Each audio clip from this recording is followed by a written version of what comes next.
Okay, hey.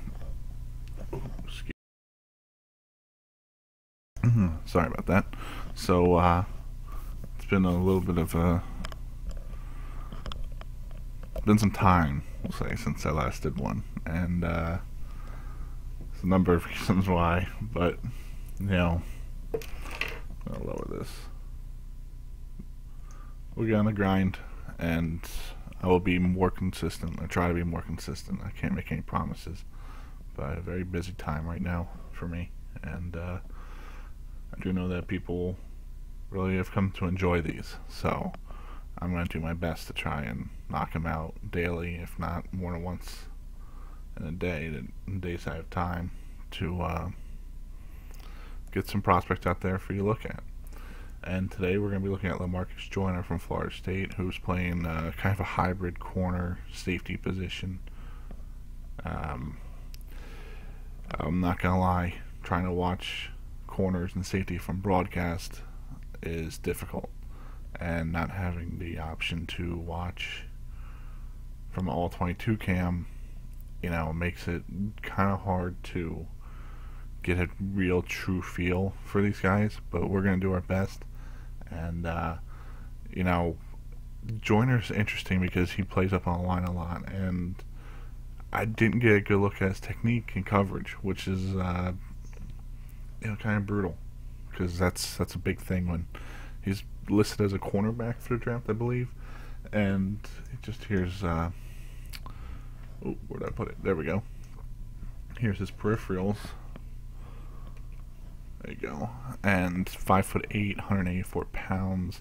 They have position 1 listed at corner, position 2 at free, at strong, and as a kick returner. His 40 times a 4.55, but 14 reps on the bench, 37.5 vert. Just a lot of decent numbers there. Good numbers. 4.55 is fine. That's fast. So if you care about underwear stuff, he seems to have it. The problem, I would say, is he's 5'8", 184 pounds. So my concern is, how is he physically? Can he handle a press coverage? Which, even in today's NFL, even though it's leaving, it's still important that you can do it.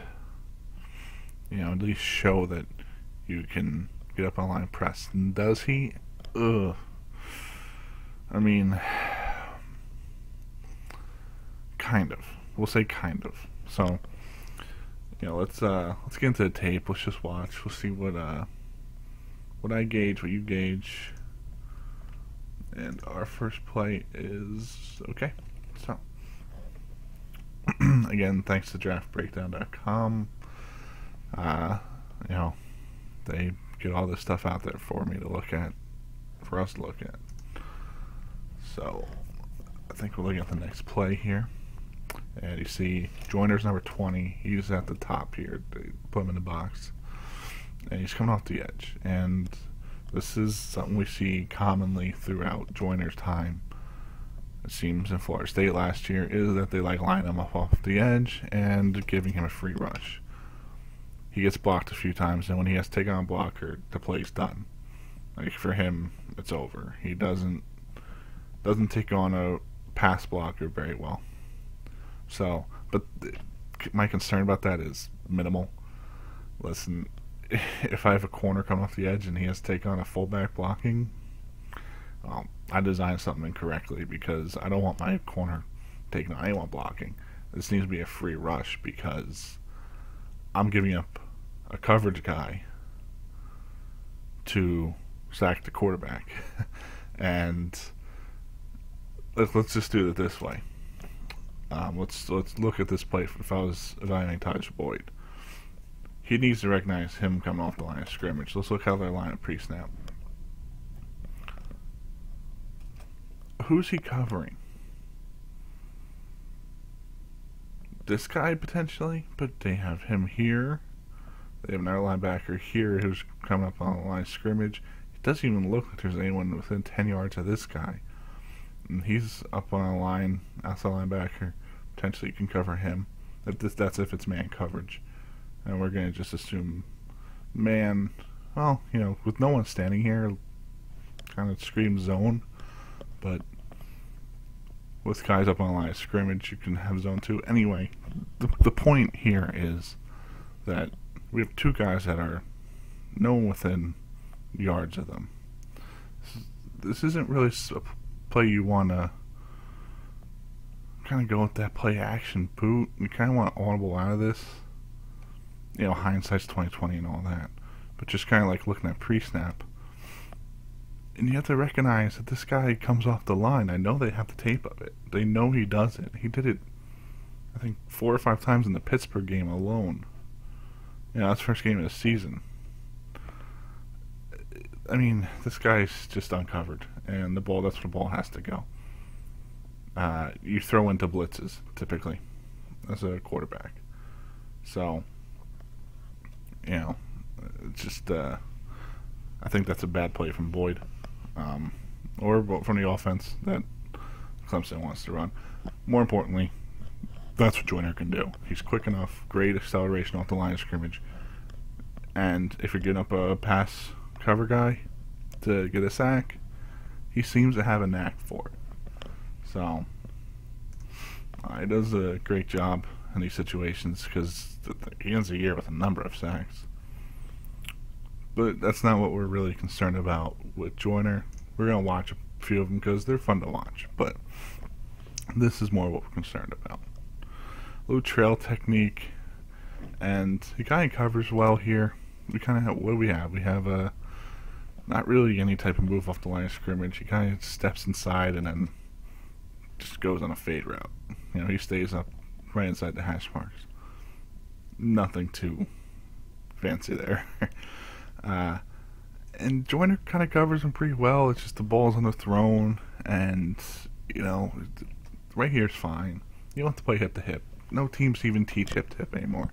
They teach trail, especially when you're 5'8" and as quick as Joyner. Trail technique is fine. All trail technique means is that you give up some yardage between you and the wide receiver, and you just play the wide receiver. You're not concerned about the ball. The only time you get concerned about the ball is once the wide receiver, like you have to get a feel for when a wide receiver is going to catch the ball, like when he's starting to move his hands to catch the ball, that's when the corner will turn his head and play the ball. So you're covering the man and man coverage by giving up a little yardage, you know, maybe a half a yard, so that you can use your athleticism and come up on them, play the ball from behind. You know, hip to hip was something that was taught to corners when you could be a lot more physical at the line of scrimmage, and you could jam them and keep them there. When speaking of that, let's watch how Joyner comes off the line of scrimmage. He's playing up, but he's just taking away inside route. See how he's placed? He just does not want to give up an inside route. He is fine. He trusts his athleticism to the outside, and he just allows that route to occur. He's almost just telling him, run the fade route, run the post route, or excuse me, corner route. But I don't want you to run slant. I don't want you to run stop. I don't want you to run post. So, kind of bad throw into the safety as well. I mean, this is as much as the ball being underthrown and Joyner not reacting quick enough to the wide receiver. So, I mean, that's a little concern. You know, I want to see a little bit more reacting to the wide receiver. You know, not just kind of playing out of control. And I think that's kind of what you see here is a little bit out of control. So, move up to zone coverage play. Run through it real quick. And I call this a box check.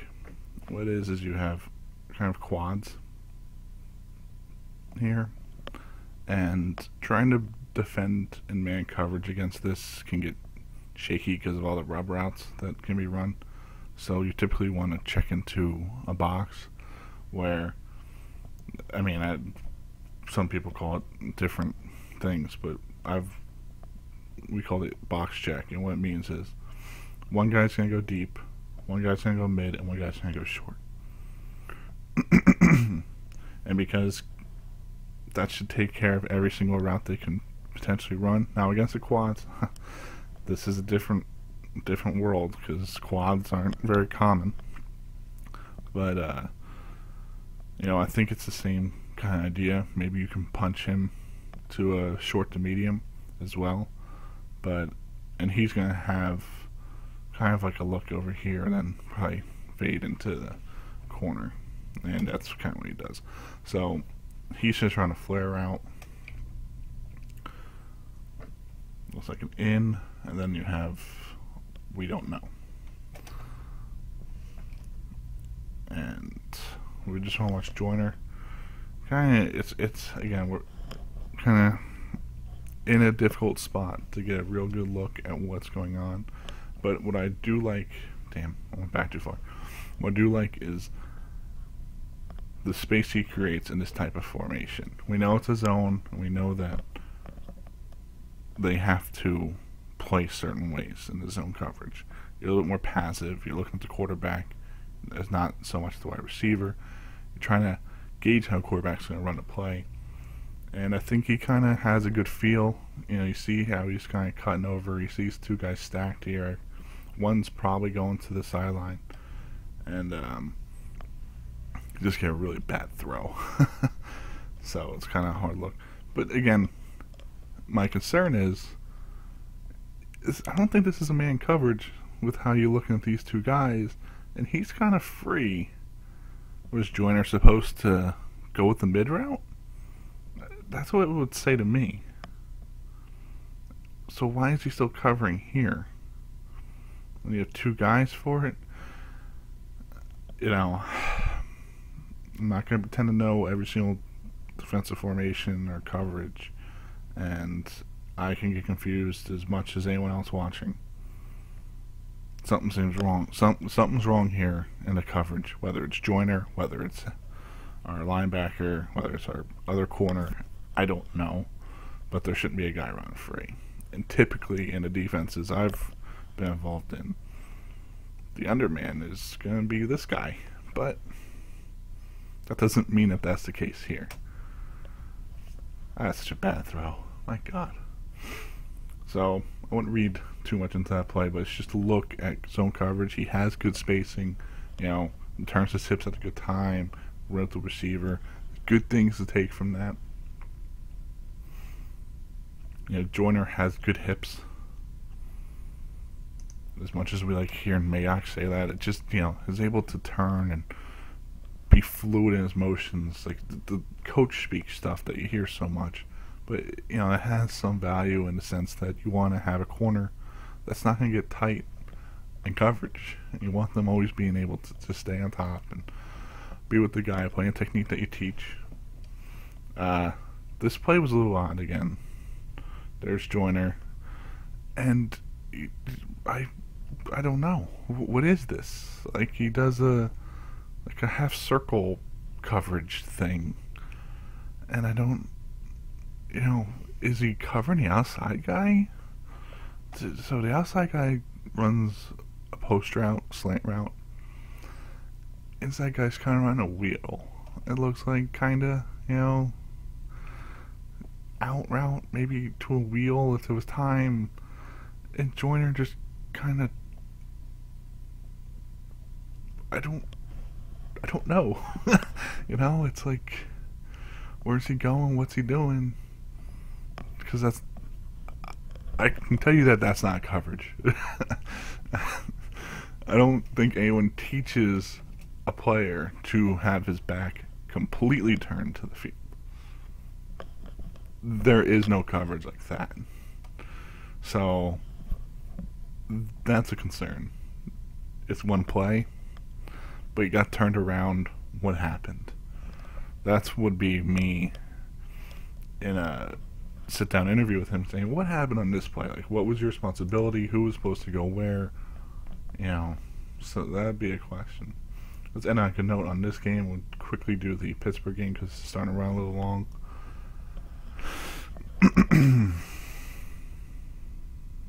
And just see Joyner get an interception. kind of runs out at the bottom of the screen here and then disappears, and just another bad throw. But has good ball skills. I think that he has two fumbles and an interception in this game. So, okay, we're going to do the Pittsburgh game quickly.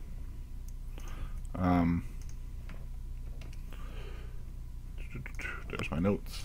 So, let's just get into it. I think this is, yet again, Joyner, I think, is right here. It looks like 20. It looks like 20. Yep. Kind of just turn around again, and, you know, this is man coverage in the goal line. That's what it looks like.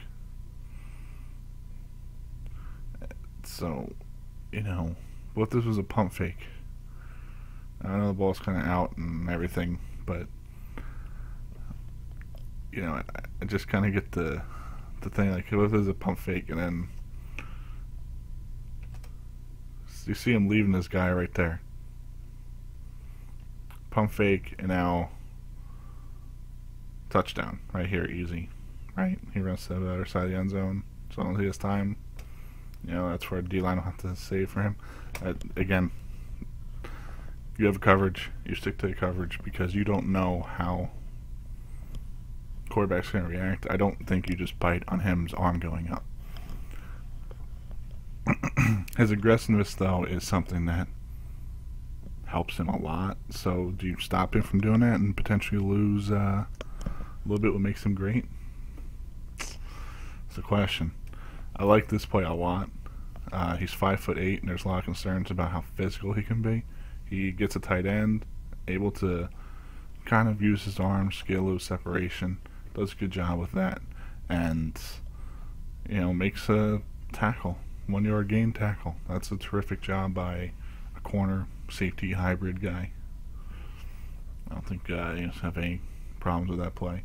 So the physicalness, excuse me, is what you want to see. And we'll end on 2 plays from Joyner, another blitz, another sack, and that type of willingness to get into the backfield is always nice from a corner.